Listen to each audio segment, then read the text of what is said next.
देखो कौमारभृत्य संबंधी तंत्र, इसमें क्वेश्चन क्या आता है कि कौन सा शास्त्र है जो कौमारभृत्य से रिलेटेड है।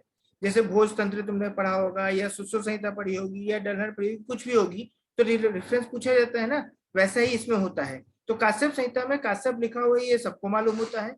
वृद्ध जीवक भी तुम्हें मालूम है कि वृद्ध जीवक ने लिखा, तो उसका भी मालूम होता है। कुमार तंत्र में कुमार लिखा है, ये भी समझ में आ जाता है। बाल चिकित्सा अमृत में बाल लिखा हुआ है। तो ये प्रॉब्लम नहीं करते हैं। प्रॉब्लम कौन सा करता है? हिरण्याक्ष तंत्र करता है, पर्वतक तंत्र करता है, बंधक तंत्र करता है, योग सुधानी भी करता है। छोटा सा वर्ड होता है। तो इसमें तुम लोगों को मैंने पिछली क्लास में बताया था कि योगी कुमार ने हिरण को पर्वत पर बंदी बनाया। योगी कुमार, योग सुधा निधि हो जाएगा, कुमार से कुमार तंत्र हो जाएगा, पर्वत पर क्या हो जाएगा? पर्वतक हो जाएगा, हिरण को तो हिरण्याक्ष तंत्र हो जाएगा, बंधक तो बंधक तंत्र हो जाएगा। ये तो तुम्हारा एक छोटा सा कोड याद करना है। अब जो बच्चे कोड याद नहीं कर सकते उनके लिए बता रहा हूँ। जैसे क्या होता है, हिरण्य कश्यप था ना, हिरण्य कश्यप क्या कर रहा था? प्रहलाद को बंदी बना के रखा था ना। तो देखो प्रहलाद, हिरण्य कश्यप और बंधक, तो दोनों किस पे हो जाएगा? और कहाँ बना रखा था? किसी जंगल में, दूर जंगल में बना रखा था ना, तो पर्वतक हो जाएगा। और योग सुधा निधि अलग से याद कर सकते हो। योग बच्चों को कराया जाता है। ये सारे के सारे रिलेटेड बुक किससे हो जाएंगी? पीडीएफ से हो जाएंगी। कौमारभृत्य के अन्य ग्रंथ में आओ। अब देखो ये क्या ना, कुछ अलग से बुक लिखी गई थी जो अपन को यहाँ पे देखनी होगी। जैसे इसमें सबसे पहले देखो एक लिखी हुई है बाल तंत्र लिखी है। बाल तंत्र है, कुमार तंत्र है और बाल कुमार तंत्र है। तो बाल कुमार तंत्र एक लॉन्ग बुक का नाम है। तो उसी में देखो क्रम से स्टार्ट हो जाता है। तो पहले हमने यहाँ पे याद किया बाल, फिर दूसरा याद किया कुमार, फिर तीसरा हमने याद किया बाल, कुमार और तंत्र। तो बाल तंत्र लिखी थी कल्याण वैद्य ने, कुमार तंत्र लिखी थी यामिनी भूषण ने, और बाल कुमार तंत्र लिखी थी रावण ने। छोटा सा एक वर्ड देखोगे, देखो इसमें आता है कायर, का, या और रा। तो बाल तंत्र किसकी लिखी हुई है? कल्याण वैद्य की है। कुमार तंत्र किसकी है? यामिनी भूषण की है। और जो बाल कुमार तंत्र है वो किसकी है? रावण की है। समझ गए? कायर वर्ड याद रखोगे, ठीक है। अब इसका चलते हैं बाल ग्रह चिकित्सा। तो बाल ग्रह चिकित्सा किसने लिखी है? जैन मुनि देवेंद्र। तो तुम जानते हो इंद्र जो थे, इंद्र के ग्रह थे, नवग्रह थे ना इंद्र के, तो इंद्र के नवग्रह थे, तो बाल ग्रह टर्म आएगा। तो किसने लिखी है? देवेंद्र ने लिखी है। मुनि किसके पास होते हैं? ग्रहों के पास करते हैं, ठीक है। बाल रोग चिकित्सा, जब रोग की बात आएगी तो दशरथ गुरु एवं मेघनाथ। तो मेघनाथ को रोग हो गया था ना जब तीर लगा था, मेघनाथ को रोग, ठीक है। सिंपल सा ऐसा भी याद कर सकते हो कि मेघनाथ रोग। तो यहाँ पे रोग चिकित्सा किसने लिखी है? मेघनाथ ने। शिशु रक्षा तंत्र अलग से याद कर लो, पृथ्वी मल्ल है, कभी पूछी नहीं गई है, बहुत इंपॉर्टेंट नहीं है, पढ़ोगे पढ़ लो। शिशु रक्षा तंत्र किसकी है? पृथ्वी मल्ल। तो पृथ्वीराज चौहान थे ना, वो अपने देश की रक्षा कर रहे थे, पृथ्वीराज चौहान। तो रक्षा आ जाएगा तो किसका हो जाएगा? पृथ्वी का हो जाएगा। ये एक हो गया तुम्हारे यहाँ से बुक। अब जो इसमें मैंने रेड करके रखी है, यहाँ से क्वेश्चन आ चुका है, तो इसको मार्क कर लेना जहां से रेड है, ये क्वेश्चन आ रखा है। इसमें इसका देखो कुमार तंत्र समुच्चय। तो जो कुमार तंत्र समुच्चय है ये किसकी है? पंडित रमानाथ द्विवेदी। एक तुमने भिषक कर्म सिद्धि पढ़ी थी रस शास्त्र में, क्यों रुखसार सुषमा? भिषक कर्म सिद्धि पढ़े थे?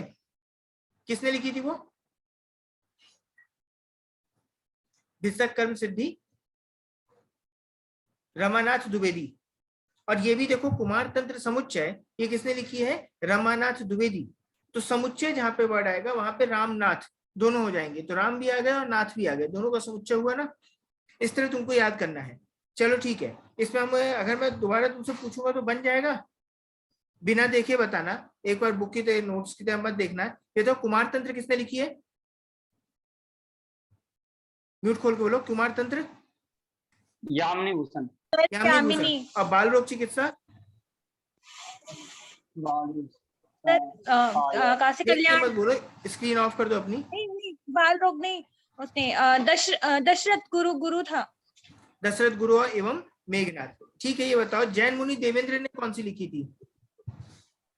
सर बाल ग्रह चिकित्सा। बाल ग्रह चिकित्सा। और बाल तंत्र किसने लिखी थी? सर कल्याण वैद्य। कल्याण वैद्य। और कुमार तंत्र किसने लिखी थी? यामिनी भूषण। ठीक है, चलो अब देखते हैं अपन वय विभाजन देखते हैं। तो जैसे तुम लोग मॉडर्न में पढ़ते हो ना, तो मॉडर्न में तुमने सुना होगा इन्फेंट टर्म, सुना होगा टोडलर, होगा कि बच्चों का डिवीजन किया जाता है, एज का डिवीजन, कि किस एज तक हम उसे क्या बोलते हैं। ऐसा ही डिस्क्रिप्शन जो है आयुर्वेद में भी मिलता है। यहाँ एक रेफरेंस लिखा हुआ है, ये चरक विमान 8 का है, इसको बाद में देखना, पहले तुम यहाँ देखो चरक विमान 8 के अकॉर्डिंग बाल्यावस्था। तो इन्होंने आयु को 3 भागों में बांटा, बाल्यावस्था में, मध्यमावस्था में और वृद्धावस्था में, तो उसी को कहते हैं जीर्णावस्था। चरक ने वृद्धावस्था टर्म ना यूज करके उसके लिए जीर्णावस्था टर्म यूज किया है। बाल, मध्य और वृद्धा सभी के में यही चीज आती है, लेकिन यहाँ पे डिफरेंस आता है। जो चरक के अनुसार बाल्यावस्था है वो 30 वर्ष तक होती है, मध्यमावस्था 30 से 60 वर्ष की होती है, और जो वृद्धावस्था होती है 60 वर्ष से ऊपर की होती है। ये बात क्लियर हो गया? वृद्धावस्था जो होती है कितनी होती है? 60 वर्ष से ऊपर होती है। तो याद करना 30, 60 और 60 के बाद क्या हो जाएगा? उल्टा। तो 30 का डबल कितना होता है? 30 का डबल कितना हो जाएगा? 60। तो तुम लोगों को बस एक ही टर्म याद करना होगा, 30 याद करना होगा। किसमें? चरक में 30 टर्म याद रखना होगा। अब देखो चरक ने क्या किया था, 30 को फिर से 2 भागों में डिवाइड किया था। एक उन्होंने 16 पार्ट को, मतलब जो 15 था, 15 से थोड़ा एक्स्ट्रा ले गए थे 1 ईयर। तो 0 से 16 साल तक उन्होंने एक टर्म यूज किया था और फिर दूसरा यूज किया था। तो उसमें देखो एक टर्म लिखा हुआ है, श्लेष्म धातु प्रायम षोडश वर्षम। श्लेष्म धातु प्राय षोडश वर्षम, 16 वर्ष तक बच्चों में श्लेष्म धातु, कफ धातु की वृद्धि होती है, यह कफ धातु की प्रधानता होती है। इसी को कहते हैं अपरिपक्व धातु। फिर जब 16 से 30 पे जब जाते हैं तो विवर्धमान धातु, जो धातुएं बन गई हैं वही चीज क्या होती है? बढ़ती हैं। जैसे तुमने देखा होगा कच्चा फल देखा है, तो जो कच्चा फल होता है उसमें सारे न्यूट्रिटिव मटेरियल पहले कलेक्शन हो रहे होते हैं, उस चीज को बनाते हैं, स्ट्रक्चर बनाते हैं। जब वो बन जाता है तो वो न्यूट्रिटिव मटेरियल अपने पर्टिकुलर अमाउंट में आते हैं, उसको कहते हैं अपरिपक्व धातु, या जो पर्टिकुलर अमाउंट में आएंगे उसको कहेंगे विवर्धमान धातु। समझ गए? तो बाल्यावस्था 2 भागों में डिवाइड हुई है, एक अपरिपक्व धातु में, एक परिपक्व धातु में, या उसी को कह सकते हैं विवर्धमान धातु प्राय। ये 2 तरह का डिवीजन मिलता है। अब देखो यहाँ पे लिखा है, जो मध्यमावस्था लिखी है, पित्त धातु प्रायम 60 वर्षम उपदिष्टम। जो पित्त धातु होती है 60 वर्ष तक की अवस्था में रहती है, या वो अधिक अवस्था में रहती है, अधिक मात्रा में रहती है, इसी को कहते हैं मध्यमावस्था। नेक्स्ट जो आती है जीर्णावस्था, जिसे वृद्धावस्था भी कहते हैं, वायु धातु प्रायम क्रमेण जीर्णम उच्यते वर्ष शतांतम। और इन्होंने आयु जो बताई है 100 वर्ष तक बताई है। तुम लोगों को पहले मैंने पढ़ाया था कि सारंगधर के अनुसार आयु कितने वर्ष की होती है? सारंगधर के अनुसार आयु बोलो, पढ़ा चुका हूं तुमको। राखी, परवेश,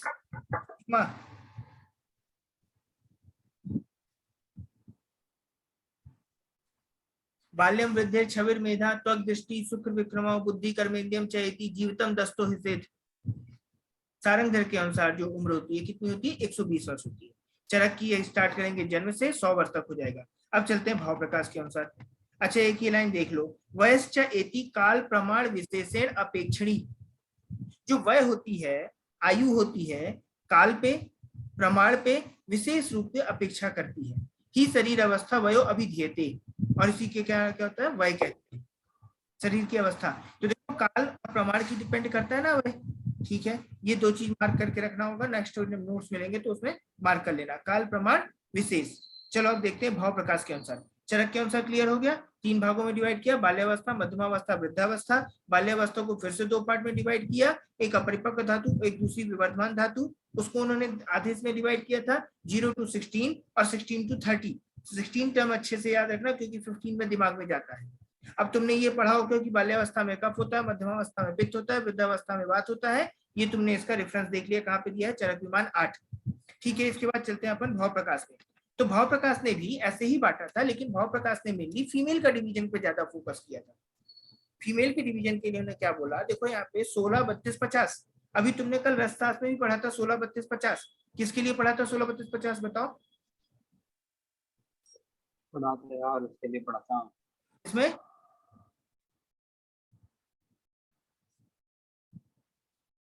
रसबंध में पढ़े थे। रसबंध में तुमने लास्ट में जलूका बंध में पढ़ा था। जी सर। जो बाला, तरुणी और यस सर। तो बाला में अपन यहाँ पे 16, यस सर, 50 ये पढ़ा था। 8 अंगुल 10 अंगुल 12 अंगुल प्रवेश, 8 अंगुल 10 अंगुल 12 अंगुल प्रवेश रसशास्त्र में पढ़ा था अपन ने। ठीक है, इसी तरह जो हमारे शरीर में होती है शाखा, मध्य शरीर और ग्रीवा, इसमें अवैध शिराएं होती हैं। शाखा में कितनी अवैध शिराएं होती हैं? जिनकी वेदन नहीं किया जाता है, कितनी होती है? टोटल 98 होती है ना। तो शाखा में होती है 16, मध्य शरीर में होती है 32 और ग्रीवा के ऊपर कितनी होती है 50। ऐसा तुमने वहां भी पढ़ा हुआ था। फिर एक तुम लोग स्वस्थ में पढ़ते हो तो वहां पे मैथुन काल के लिए आता है कि मैथुन काल में होता है। चलो ज्यादा हो जाएगा वो, तो अभी तुम लोग इसको देखो, बाला, तरुणी और प्रौढ़ा। तो बाला जो हो जाएगा 16 वर्ष तक, वही चरक की जो अपरिपक्व धातु है। फिर इसका तरुणी जो हो जाएगा 16 से 32 वर्ष तक, और जो प्रौढ़ा हो जाएगी 32 से 50 वर्ष तक, और जो वृद्धा टर्म आता है 50 वर्ष के ऊपर। वृद्धा कितना आता है 50 के ऊपर। ठीक है, एक तो ये क्या हो गया, फीमेल का डिवीजन हो गया। इसके बाद हम लोग नेक्स्ट देखते हैं कुमार, पौगंड और किशोर। कुमार होता है, पौगंड होता है और किशोर होता है। तो जो कुमार बोला है वो 5 वर्ष तक बोला है, कुमार 5 वर्ष तक। पौगंड जो होता है 10 वर्ष की एज होती है, जस्ट उसका हमको डबल करना है। लेकिन एक इसमें बगल में टर्म लिखा है कि धर्मशास्त्र के अनुसार जो होता है कुमार जो होता है कितना होता है 5 से 16 वर्ष तक होता है। धर्मशास्त्र के अनुसार पौगंड जो है 5 से 16 वर्ष तक है। ये क्वेश्चन आ चुका है, इसीलिए मैंने इसे रेड कलर से मार्क कर रखा है। क्वेश्चन ऐसे आया था कि धर्मशास्त्र के अनुसार पौगंड की एज होती है 5 to 16 वर्ष, और अगर हम लोग भावावकाश के अनुसार देखें तो पौगंड कितना है 10 वर्ष। किशोर जो होता है कितना होता है 16 वर्ष तक। अच्छा, तुम्हारे जिले में किशोर न्यायालय है? बोलो, किशोर न्यायालय है? बताओ। नहीं है? अच्छा, किशोर न्यायालय में जो किशोर होता है उसकी वहां कितने वर्ष तक के केस चलते हैं? कितने वर्ष तक के बच्चों को रखा जाता है? सर 18 18 से तक नीचे रखा ना जाता है। हाँ? सर, 18 के नीचे जितने होते हैं 18 होते हैं। चलो ठीक है, उसमें एक 16 वर्ष भी आता है, तो 16 ऐसा याद करके रखना, 16 वर्ष तक क्या हो जाएगा किशोर अवस्था कहला जाएगी, 16। ठीक है, इसके बाद देखते हैं अपन सुश्रुत के अनुसार। तो सुश्रुत में जो ये क्लास का डिवीजन किया गया है एज का, इस सूत्र 35 में किया गया है। और यहाँ पे एक बगल में मैंने लाइन लिख रखी है कि आहार और वय के आधार पर शिशु के 3 भेद होते हैं। आहार और वय के आधार पर कैसे? देखो, ये वय कहलाती है बाल्यावस्था, मध्यमावस्था और वृद्धावस्था, ये कहलाई गई तुम्हारी वय। और जो आहार होता है क्षीरप, क्षीरन्नाद और अन्नाद, ये 3 क्या कहलाते हैं? आहार कहलाते हैं।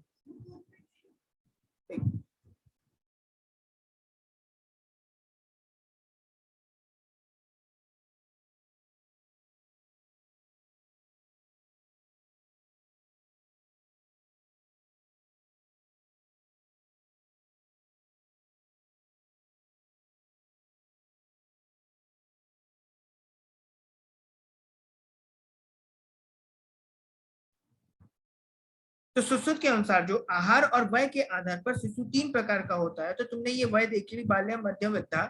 और जो आहार होता है देखो क्षीरप, क्षीरन्नाद और अन्नाद। ठीक है, ये समझ में आ गया? ये क्वेश्चन आ चुका है कि किसके आधार पर वय का विभाजन किया था। तो इसमें देखो बाल्यावस्था को फिर से 3 पार्ट में डिवाइड किया गया। एक होता है क्षीरप जो केवल दूध पीता है, क्षीरन्नाद जो दूध और अन्न दोनों करता है, दूध पीता है अन्न खाता है, और एक होता है जो अन्नाद केवल अन्न खाता है। तो जो क्षीरप होता है 1 वर्ष तक के बच्चे को दूध पिलाया जाता है, ये मालूम है। तो क्षीरप कितना हो जाएगा 1 वर्ष तक हो जाएगा। क्षीरन्नाद देखो 2 टर्म आते हैं उसमें, क्षीर भी है अन्नाद भी है, और दूसरे नंबर पे है तो 1 से 2 वर्ष तक की अवस्था होती है। और जो अन्नाद होता है वो तीसरे नंबर पे आता है, तो उसकी एज जो होती है 3 वर्ष से स्टार्ट होती है। वैसे देखो यहाँ पे कंटिन्यूएशन में है, देखो यहाँ पे 1, इसके बाद 2, इसके बाद 3। तो तुम्हें ये एज याद करने की जरूरत नहीं, आसानी से याद हो जाएगा 3 से 16 वर्ष तक। तो तुम लोग एक बड़ी अच्छी चीज नोटिस कर रहे हो कि इसमें सभी के अनुसार जो बाल्यावस्था जाती है कहाँ तक जाती है? 16 वर्ष तक जाती है। चरक ने 30 वर्ष तक बोला था, लेकिन उसमें भी एक डिवीजन उन्होंने अपरिपक्व बोला था। ठीक है, मध्यमावस्था को उन्होंने फिर से डिवाइड किया था। वीडियो ऑन करो सभी। मध्यमावस्था को फिर से डिवाइड किया, मध्यमावस्था को 4 पार्ट में डिवाइड किया है, वृद्धि, यौवन, संपूर्णता, हानि। तो वृद्धि में क्या होता है 16 से 20 वर्ष तक क्या होता है उसकी एज बढ़ती है, या वो सेकेंडरी ग्रोथ करता है। तो वृद्धि कितना हो जाएगा 16 से 20। ठीक है, वृद्धि में कितना हो जाएंगे 2 हो जाएंगे। यौवन में आएंगे तो 2 से 3 हो जाएंगे। यौवन आते हैं तो शादी हो जाती है, तो शादी में क्या होता है मेल फीमेल तो हो जाएगा और साथ में एक बच्चा हो जाता है, तो 2 से 3 हो गए ना। तो फिर यौवन कितने चलेगा 2 से 3। इसके बाद चलते हैं संपूर्णता। तो संपूर्णता में क्या हो जाएगा 30 से 40। तो जब वो 30 साल से ऊपर के होते हैं तो हम 2 हमारे 2 हो जाते हैं, कंप्लीट हो गए। तो 30 से 40। इसके बाद हानि आती है। तो हानि के बाद क्या होता है 30 से 40 की जब ये जो पहुंचते हैं तो एक आध बच्चा बड़ा हो जाता है तो बाहर पढ़ने चला जाता है। तो थोड़ा कम हो गई ना, तो हानि कितनी हो जाएगी 40 से 70। यहाँ हानि कहने से क्या मतलब है, शरीर में डिग्रेडेशन स्टार्ट हो जाता है। 40 वर्ष तक शरीर परिपक्व होता है, 40 के बाद शरीर में डिग्रेडेशन स्टार्ट होता है, तो 40 से 70 पहुंच जाएगा। और जो वृद्धावस्था होती है वो 70 वर्ष से मृत्यु तक कहलाती है। चरक के अनुसार वृद्धावस्था कितने वर्ष में आई थी? 60 से ऊपर। 60 में। अच्छा, मैंने तुम लोग बार बार लाइन पढ़ाता हूँ कि चरक की और अष्टांग संग्रह की क्या क्या बराबर है। चरक और अष्टांग संग्रह का क्या इक्वल है? बोल ही नहीं रहे हो। त्वचा और वय का वर्गीकरण, चरक और अष्टांग संग्रह का त्वचा और वय का वर्गीकरण सेम है। चरक और अष्टांग संग्रह का त्वचा और वय का वर्गीकरण सेम है।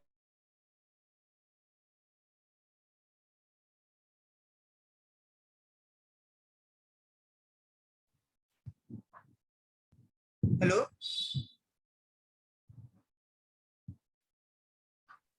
Yes sir.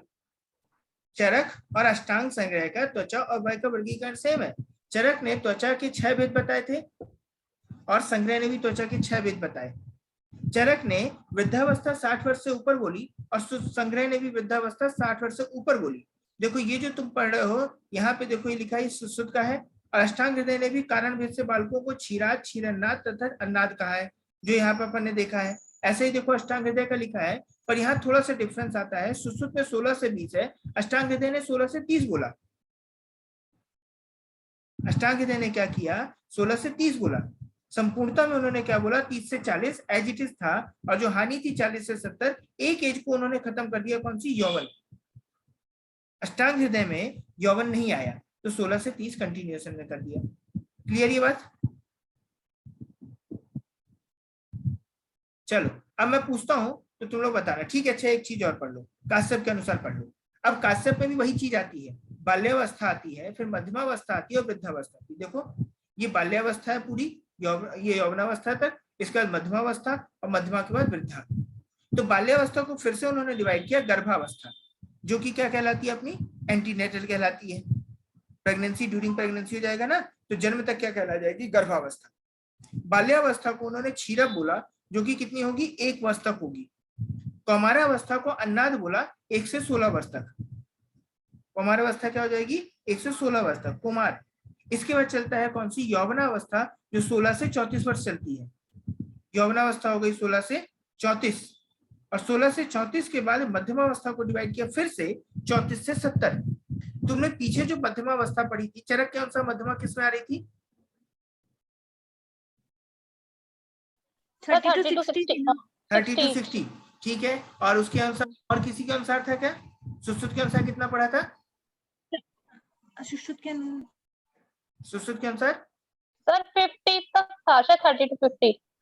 स्टार्ट कहाँ से हो रहा था, स्टार्ट? सर इसमें वृद्धा, यौवन, ये संपूर्णता। हाँ, तो मध्यमावस्था जब बताओगे तो 16 से 70 बताओगे। बोला था भी थोड़ी देर पहले कि गड़बड़ करोगे, इस चीज को नोटिस करके रखना। चरक की जो मध्यमावस्था है 30 से 60 होगी, जबकि सुश्रुत की जो मध्यमावस्था होगी कितनी होगी, 16 से 70। ये देखो वृद्धा, यहाँ पे मध्यमावस्था 16 से स्टार्ट हुई और जो कहां तक जा रही है, 70। फिर उसके अलग डिवीजन है, ये बात अलग है कि ये वृद्धि जो है 16 से 20 है, यौवन 20 से 30 है, संपूर्णता 30 से 40 है, हानि 40 से 70 है। अब काश्यप में फिर से आते हैं, तो काश्यप ने जो बाल्यावस्था बताई वो 1 वर्ष तक बताई, कौमारावस्था जो बताई 1 से 16 वर्ष तक बताई, और उसके बगल में यौवनावस्था आती है 16 से 34 वर्ष तक आती है, और जो मध्यमावस्था आती है 34 से 70 वर्ष आती है, और जो वृद्धावस्था होती है 70 से ऊपर मृत्यु पर्यंत होती है। तो सभी के अनुसार 70 वर्ष ही है वृद्धावस्था। तो देखो यहाँ पे एक समराइज लिखा हुआ है कि वृद्धावस्था 50 वर्ष से ऊपर, भाव प्रकाश ने बोला था, पढ़े थे ना, बाला, तरुणी, प्रौढ़ा और वृद्धा। 16, 32, 50, 50 के ऊपर जो थी क्या थी, वृद्धा थी। फिर इसका जो अपन ने वृद्धावस्था 60 वर्ष से पढ़ी थी, तो चरक और अष्टांग संग्रह, चाहो तो यहाँ बगल में बाद में नोट्स में लिख लेना कि इसकी क्या होगी, त्वचा और वय के वर्गीकरण भी इसी में सेम आता है। वय का भी चरक के अनुसार 6 है, त्वचा और संग्रह के अनुसार भी 6 है, और जो वृद्धावस्था सुश्रुत, अष्टांग हृदय, काश्यप तीनों के अनुसार कितनी होती है, 70 वर्ष होती है। चलो आगे कंटिन्यू करते हैं। वय बोधक शब्द होते हैं कि यहाँ पे शिशु को शिशु क्यों कहा जाता है। कई बार तुमने सुना होगा कि शिशु है, बालक है, कुमार है, सब एक से समझ में आते होंगे ना, पर ऐसा नहीं है, ये एक ही नहीं है। शिशु का मतलब क्या होता है? जो ज्यादा सोता है। अच्छा, तुम लोगों ने सुना होगा कि जो छोटा बच्चा होता है बहुत ज्यादा सोता है। कितने घंटे तक सो लेता है? 18 to 20. तुरंत डिलीवर बच्चा होता है, कितने घंटे तक सोता है? 18 to 20. 18 to 20 hours. हाँ, लगभग इतना सोता है। ये क्वेश्चन भी आ चुका है कि जो न्यूनेट का टाइम पीरियड होता है स्लीपिंग का, वो कितना होता है? लगभग 18 आवर्स होता है। और जो एकदम न्यूनेट होता है वो तो और ज्यादा सोता है, 20 घंटे तक सोता है ना? वो धीरे धीरे रिड्यूस होता जाता है। तो देखो यहाँ पे शिशु की मीनिंग लिखी, अतिशय शयनेन इति शिशु। शिशु जो ज्यादा मात्रा में शयन करता है। एक तरह से इन्होंने न्यूनेट के लिए ज्यादा कहा है। क्लियर ये बात? फिर इसके बाद एक टर्म आता है कुमार। कुमार किसे कहते हैं? कुमारयति क्रीडयति, जो खेलता है। कुमारम क्रीडयायाम, जो खेलता है। और कुत्सितो मारो अस्येति, जिसका मृत्यु काल ज्यादा होता है। अच्छा, एक बात बताओ, अपने यहाँ जो प्रोग्राम चलते हैं इन्फेंट मॉर्टेलिटी रेट में चलते हैं? टोडलर मॉर्टेलिटी रेट तो नहीं चलता, इन्फेंट मॉर्टेलिटी रेट चलती है ना। अपने यहाँ जो एज बताई जाती है, काउंट की जाती है जनसंख्या, वो इस पर डिपेंड करती है। तो बच्चों की मॉर्टेलिटी रेट ज्यादा होती है, मृत्यु दर। तो इसीलिए इसमें टर्म आता है कुत्सितः मारयन्तीति। देखो, कु प्लस मार प्लस मृ, या शीघ्र मृत्यु की आशंका। जिसमें शीघ्र मृत्यु की आशंका होती है उसे कुमार कहते हैं। या जो केवल क्रीड़ा का काम करता है, खेलने का काम करता है, उसे कुमार कहते हैं। पर ये मीनिंग दी थी अमरकोश में, जबकि कुत्सितः मारयन्तीति की मीनिंग मिलती है मोनियर विलियम्स में। मोनियर विलियम्स एक संस्कृत की डिक्शनरी है जो कि इंग्लिश में है, ठीक है, इंग्लिश के द्वारा लिखी गई है। फिर इसके बाद आते हैं बालक। तो बालक में आता है बल्यते बलते, या बल संचलने, बल प्राणने, बल संवर्धने। इसकी सिंपल सी एक मीनिंग ये है कि जिसमें दिन प्रतिदिन बल का संवर्धन होता है। अच्छा, तुम एक बात बताओ, एक 5 महीने का बच्चा है और एक 7 महीने का बच्चा है, किसमें बल ज्यादा होगा?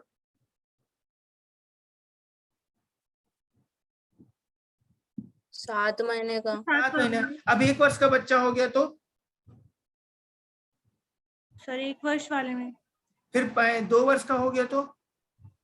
2 वर्ष वाले में ज्यादा। फिर 4 वर्ष का हो गया तो? 4 वर्ष में। तो इसी तरह चलते जाओगे तो तुमने एक एज देखी होगी कि 16 से 17 आके वो अपनी पूरी एज कवर कर लेता है हेल्थ को। फिर उसके बाद उसमें जितना बल था उतना ही है। अब वो एक्सरसाइज करेगा तो बढ़ाएगा, लेकिन अपने नॉर्मल अमाउंट में उसका बल नहीं बढ़ेगा। तो जिसमें दिन प्रतिदिन बल का संवर्धन होता है उसे हम बालक कहते हैं। क्लियर? दोबारा ज्वाइन करना, लिंक अभी एंड हो जाएगी। तो शिशु जो सोता है, कुमार जिसकी मृत्यु काल ज्यादा होता है, और बालक जिसमें दिन प्रतिदिन बल का संवर्धन होता है। ये उसका समराइज फॉर्म हो गया। क्लियर? अब चलते हैं अपन मॉडर्न के डिवीजन में। अभी फिर से स्टार्ट करते हैं मॉडर्न के डिवीजन। हाँ,